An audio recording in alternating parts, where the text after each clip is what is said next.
Hello, welcome to Chatswood Garage. We've got a few projects on the go at the moment. I'll show you around them over the next couple of weeks, but the main one I want to talk about at the moment is the new car, which is a 67 Ford Country Sedan. It's basically a station wagon version of a Ford Galaxy.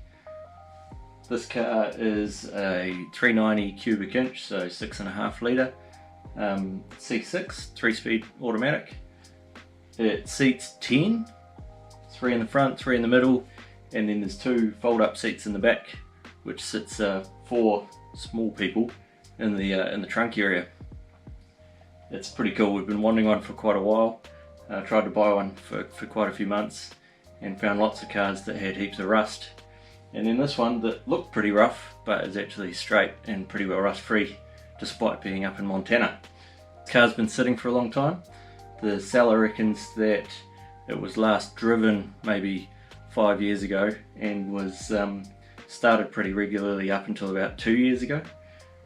It looks like it's been sitting for a long time, so I think it may have even been longer than those time periods. So we've got a bit of work to do just to see the thing run. We'll drain the petrol tank, we'll change the oil, make sure that nothing's got any fluids that are where they shouldn't be, and top everything up, check the brakes out, and then we'll grab the battery out of my other car and kick it in the guts and see what happens. Fingers crossed it goes, but there is quite a bit of work to do on the car. Ultimately, before we put it on the road, we'll fit all the new parts to make sure that everything's going to be safe and nice to drive. And boxes of parts that have come over with it. We've got new shocks, new brakes, new bushings, some interior parts that we needed, new front seat, new headliner, new carpet. There's a windscreen and a crate outside, some new wheels and tyres. She's all go. The garage here is pretty space constrained at the moment. We're working out of a double garage that's just a double garage plus a workshop space. And we've got quite a few projects on, so we're always short on space. So if it looks cluttered, it's probably because it is. We'd like to keep this thing long term and do some big trips with it. The idea being that we can tow our caravan and have space for big family holidays around New Zealand. Yeah, better get on with it. Alright, so what are we working with? The old beast has definitely lived outside. It has got some awesome patina that we're going to try and preserve for the time being. Mismatched wheels and tyres that are just about rotting off it. Not a lot of rust going on, which is pretty cool.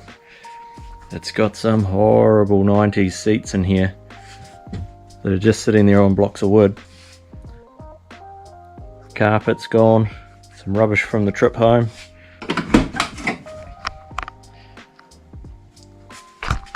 Back seat lower's been replaced at some stage with a red one, and the fold-up rear seats that we're absolutely chuffed with because the seller told us that they weren't there. Despite being a 10-seat car on the VIN code, we were expecting that these were gone, had been taken. So very pleased with that. Now the car's lived its whole life in Montana, but apparently never been driven in the winter.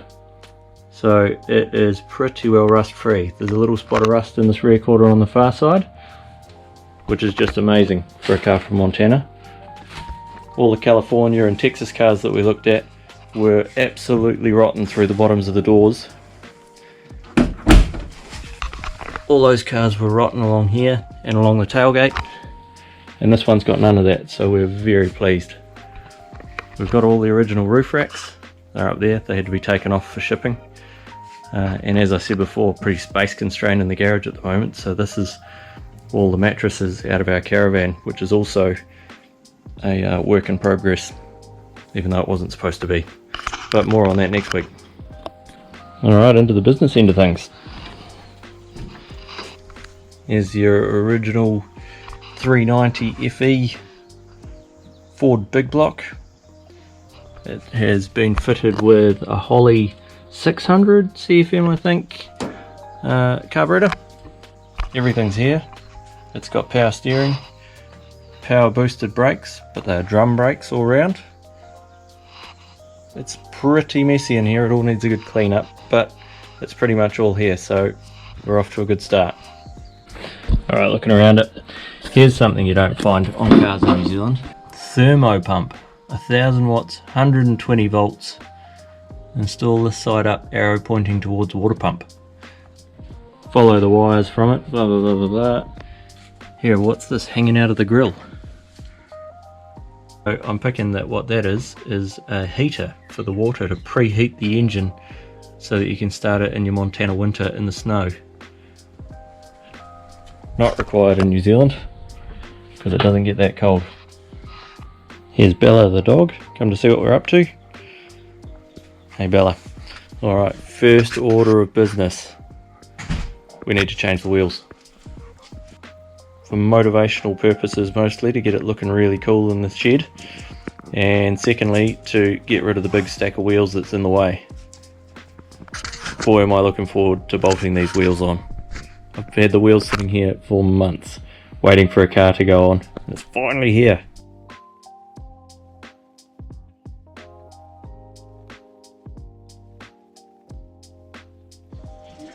Alright, that's 3 out of 4 wheels done. The last one over in the back corner there I can't quite get to where it's sitting in the garage. Pretty happy with the look. They're maybe a little bit narrower than what I would have liked, but they were an awesome deal on Trade Me, which is New Zealand's answer to eBay. So they will certainly be good enough. Actually, the more I look, the more I like them. I think that's pretty cool. Alright, next job is going to be, again in the name of making space in the garage, to get rid of those horrible front seats that are in there.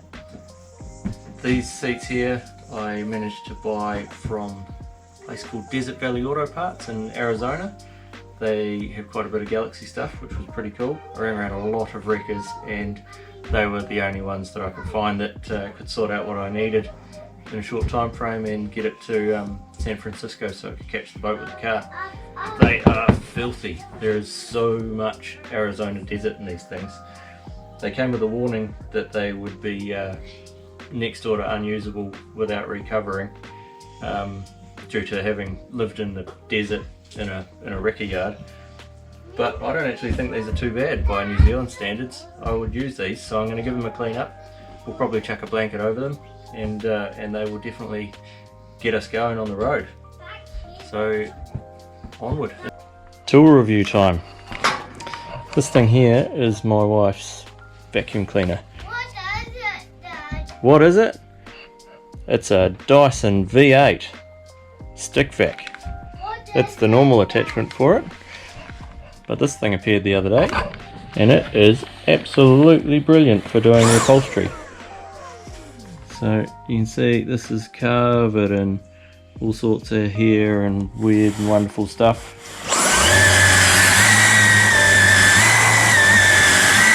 It just hoses it off. It seems to have a little vacuum driven motor in there which turns this guy quite well. And what I've found is that, like no other vacuum cleaner I've used before, it does an awesome job of doing on these edges.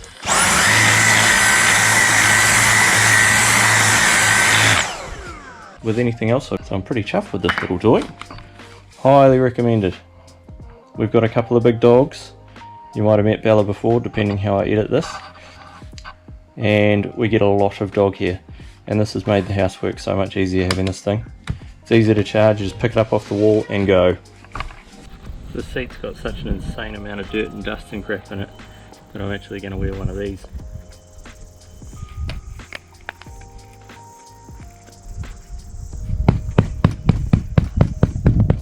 That is ridiculous. Alright, so the interior on this thing's a bit of a mess.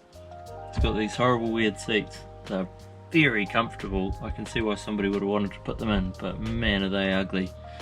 And we love the original bench seat, so that's got to go back in. The carpet is totally rinsed. There's no saving that. So out it all comes, and we'll put in some new stuff. And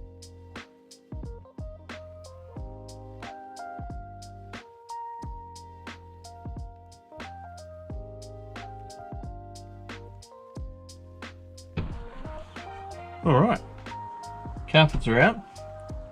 The original seat that we got from Desert Valley Auto Parts is in here.